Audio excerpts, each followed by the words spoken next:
मौसरी लाल का जितना भी यूट्यूबर चमचा लोग है ना, क्योंकि जानते हैं अभी ऋतिक सिंह लाइव आया था और इंस्टाग्राम पेज पे ये भी लिखा है कि मेरा बबुआन वाला 20 सॉन्ग 20 गाना जब तक रिलीज नहीं होगा तो इस मुद्दा पे कोई बात नहीं होगा।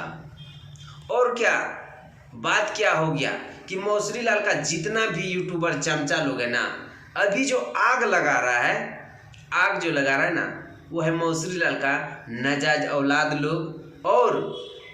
और समझ लीजिए कि किसको सपोर्ट किसको करना है, और ये सब आप लोग खुद जान सकते हैं कि सपोर्ट करना किसको है।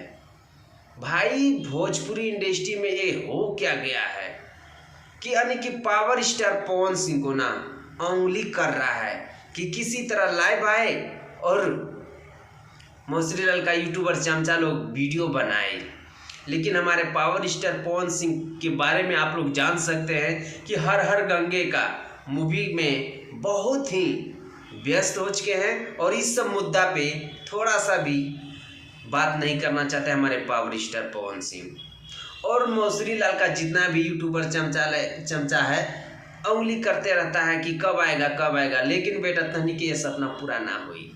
और जितने लोग हमारे पावर स्टार पवन सिंह का फैन इस वीडियो को देख रहे हैं, इस वीडियो को ज़्यादा से ज़्यादा शेयर कीजिएगा। अगर आप लोग हमारे चैनल पे नए तो चैनल को सब्सक्राइब करके जुड़ जाइएगा। मिलता है आप लोगों से नेक्स्ट वीडियो में।